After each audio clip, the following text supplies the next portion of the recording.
And so this letter by Balfour of the British government to Lord Rothschild effectively sanctioned the establishment of the sovereign state of Israel there in Palestine, which was the unleashing of the Zionist Jewish money changers upon the Palestinian people. And today, over 80% of Israel is owned or controlled by the Rothschilds and their friends. But the Israel of today has no resemblance to the Israel of old in ancient times, not either by race or religion. And so let's have a look now at the ancient geography of the Middle East and see where the people who once lived there live today. Here is a map of the Middle East 2 centuries before the time of Christ, which shows in the middle where the southern tribes of Israel lived in Judea. Bottom left on the Mediterranean Ocean, you see where the Palestinians originated from, which is the Philistines.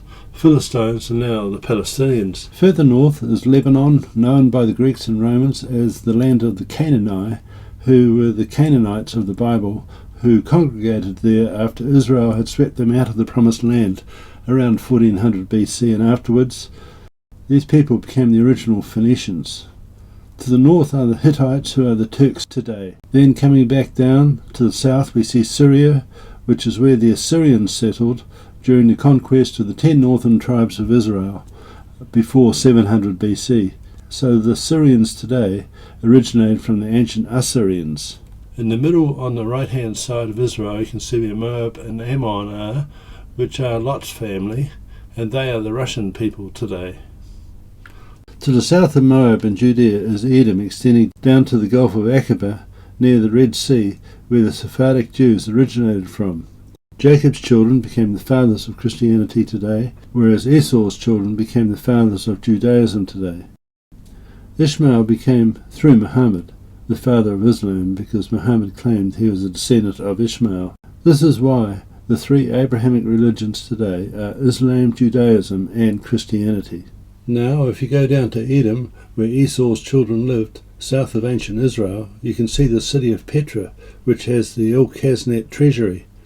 This is the first reserve bank or treasury these Khazarians had. And this is where the first money changers began to operate on the trade routes between Egypt, Israel, and Arabia. In fact, today, Saudi Arabia is really East Saudi Arabia. The Ishmaelites were given the name Arabs long before Muhammad came along after 600 AD, and the original Arabs were part white from Abraham and part Egyptian from Hagar, the Egyptian maidservant living in Abraham's household. Genesis 36 says Esau took his wives from the woman of Canaan, and mentioned that his 3 wives were Hittite, which is Turkish, and Horite, which is unknown, and Ishmaelite, which is the Arab race.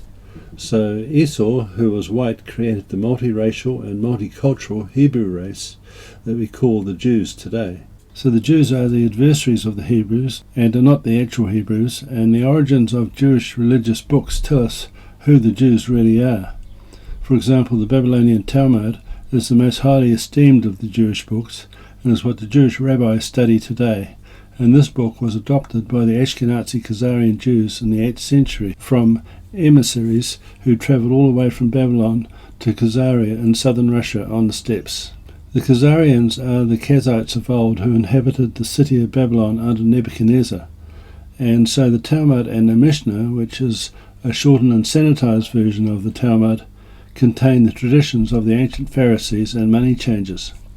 The Edomite Jews from Edom to the south of ancient Israel contributed the Kabbalah, which was introduced into the Babylonian Talmud around the 14th century by Sephardic Jews of Spain and Portugal, who are the Edomites, who look partly like white people.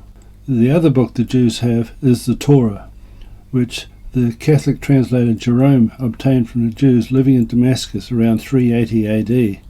This group of Jews was created after Ezra cast all the multiracial Hebrews from the Hebrews returning to Babylon around 530 BC after their Babylonian captivity had finished. When Stephen was stoned by the Jews in Jerusalem, we read, Stephen, full of faith and power and signs, did great wonders among the people. Then there arose from the synagogue of freedom. Here we can see the resistance to Stephen and Christians generally usually comes from the Christ-hating Jews from synagogues, but also from those who are involved in Freemasonry. And they stoned Stephen because he was saying, as it is written in the book of prophets, you also took up the tabernacle of Molech and the star of Rephan. The star of Rephan is the star that the Jews call the Star of David today. It is seen on the flag of Israel. It is a witch's or warlock's hexagram. It is from the hexagram formation that hexes are cast by them. Many Jews today have the word Cohen as their surname, which really means coven, and so the Jews who are the people of the coven hold the flag of Rephan aloft, and they call it the Star of David and the flag of Israel. So the money changer Jews have returned to Jerusalem today.